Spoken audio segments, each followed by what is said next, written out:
G'day guys, welcome back to True Eagle. Today I thought I would do a video as per request of someone in the comments section, Big Hat in Bangkok, discussing the different ways West Coast could go about trying to improve their draft hand this year. I can't help but feel there's a good chance we have a somewhat different draft hand than what we currently have on the actual night, which happens in, I think, the end of November.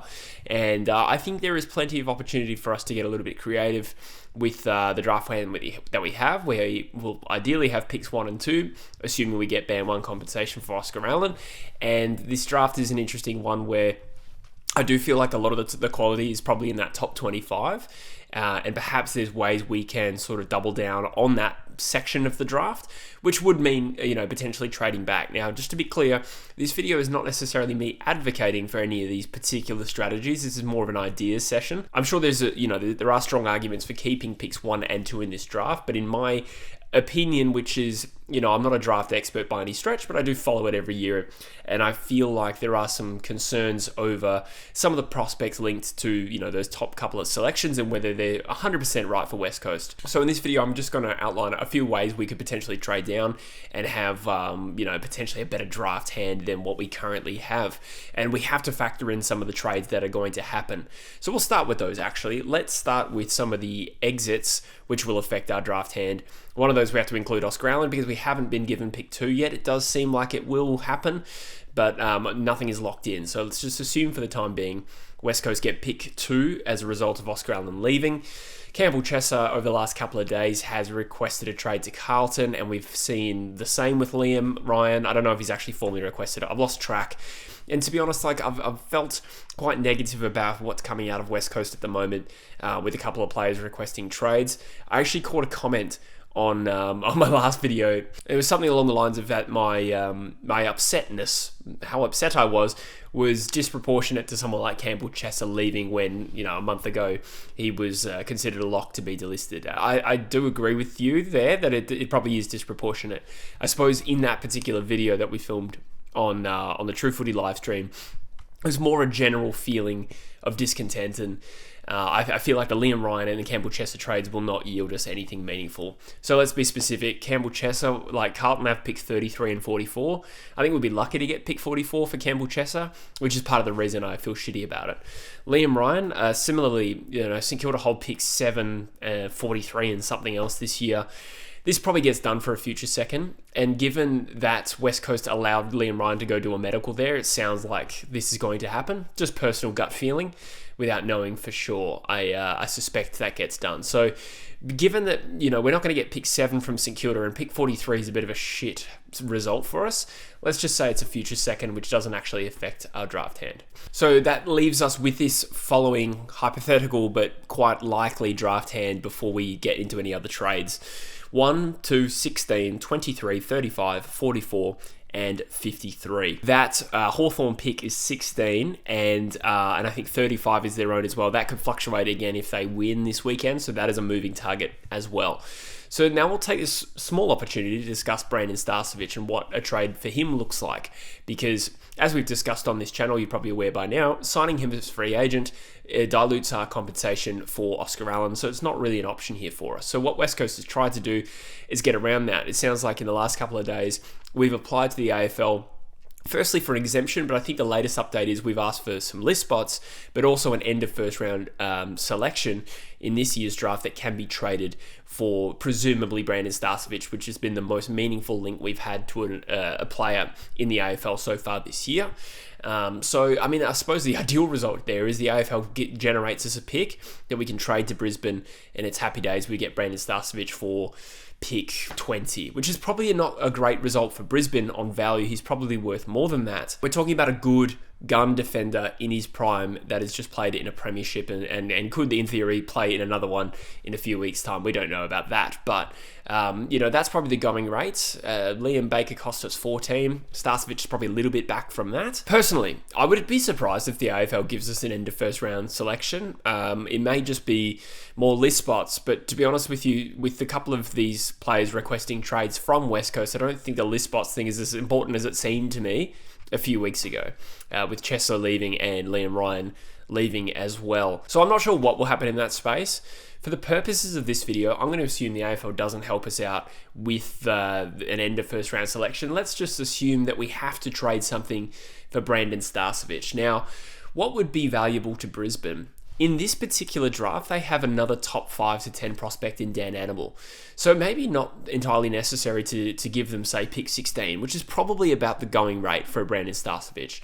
That caliber of player at that age profile, using Liam Baker as a template, couple of picks back from that. Pick 16 makes sense.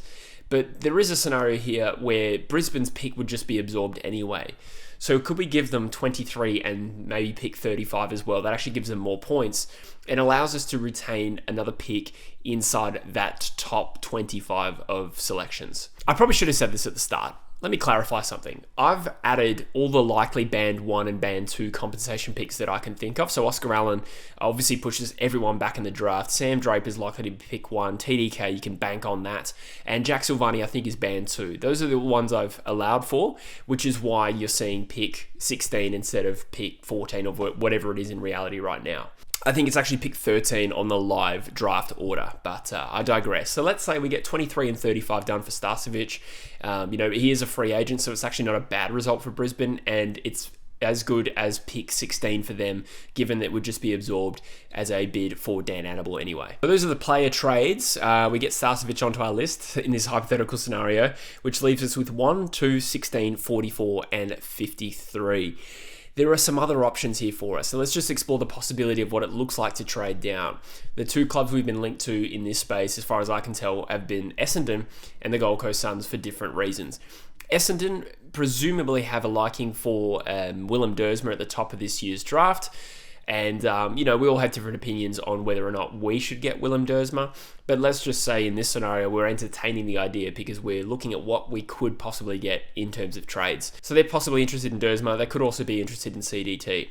If they're interested in Dersma, it has to be pick 1 because he won't be there at pick 2 if you read all the experts and what they're saying, in particular Cal Toomey.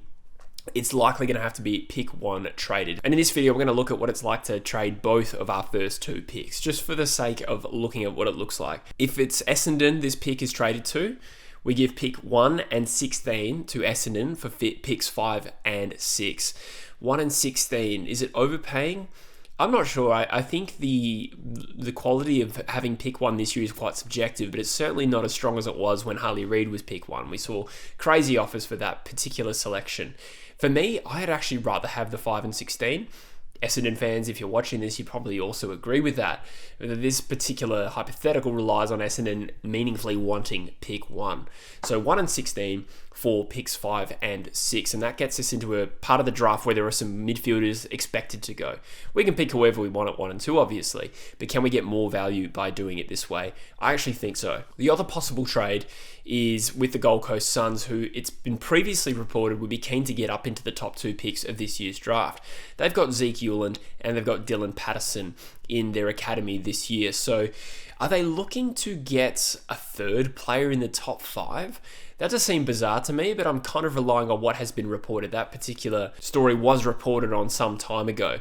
And the Gold Coast Suns have what is currently picks 8 and 17 once you include all the academy picks. So to be honest with you, there's nothing really stopping Gold Coast from, just holding on to those picks, but perhaps they prefer to hold pick 2. Does it make it harder to get enough points if they go, say, draft Cooper Duff-Tytler at pick 2, then match a bid on Zeke Hewland, and then Dylan Patterson all in the top 6 or 7 picks? It does seem a little bit difficult. But like I said, we're not getting too bogged down into what is super realistic. We're just hypothesizing on a trade and ideally making the trade fair for both teams.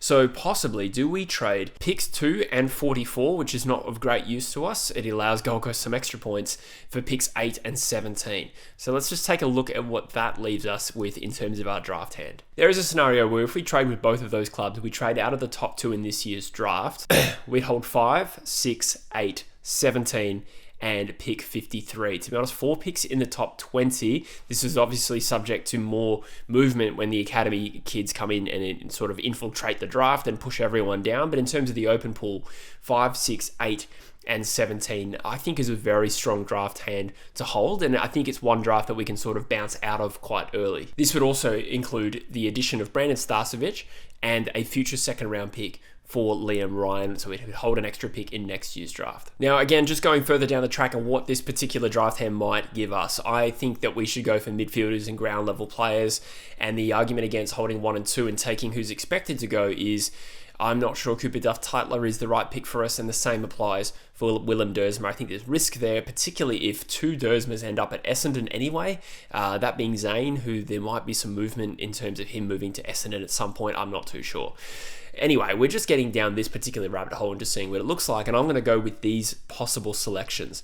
At pick 5, we take the best midfielder in the draft in Dyson Sharp, and at pick 6, we take the next best open pool midfielder, in my opinion anyway, in Sam Cumming. They're both distinctly different to each other, and I don't think we are in the position where this would be overkill to take 2 midfielders. Dyson Sharp is more your first possession, clearance winning, leadership kind of midfielder. Sam Cumming is a little bit more of your exciting, forward hybrid, Elijah Hewitt type. And at pick 8, I think this is the pick we would have to take him if we want him. Jacob Farrow, the best rated West Australian talent in this year's draft.